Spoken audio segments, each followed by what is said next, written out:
పహల్గాం ఉగ్రదాడి ఎన్నో కుటుంబాల్లో ఆనందాన్ని చిదిమేసింది. పసిపిల్లల ముందే కరడుకట్టిన ఉగ్రవాదులు పాశవిక దాడికి తెగబడ్డారు. వేడుకున్నా కనికరించకుండా కుటుంబ సభ్యుల ముందే నిర్దాక్షిణ్యంగా తమ వారి ప్రాణాలు తీశారు. తన 3 ఏళ్ల బిడ్డ భవిష్యత్తు కళ్ల ముందే కదలాడుతుంటే భరత్ భూషణ్ నిస్సహాయంగా ప్రాణాలు కోల్పోయిన తీరు హృదయాలను మెలిపెడుతోంది.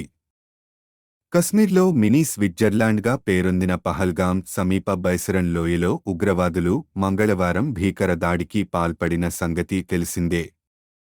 మధ్యాహ్నం 3 గంటల సమయంలో సైనిక దుస్తుల్లో వచ్చిన ముష్కరులు పర్యాటకులను చుట్టుముట్టి అతి సమీపం నుంచి వారిపై కాల్పులు జరిపారు. ఈ ఘటనలో మొత్తం 26 మంది ప్రాణాలు కోల్పోయారు. వారిలో భరతభూషణ్ ఒకరు. దాడి సమయంలో ఆయన భార్య, 3 ఏళ్ల కుమారుడితో బైసరన్ బయళ్ల వద్ద సరదాగా గడుపుతున్నారు.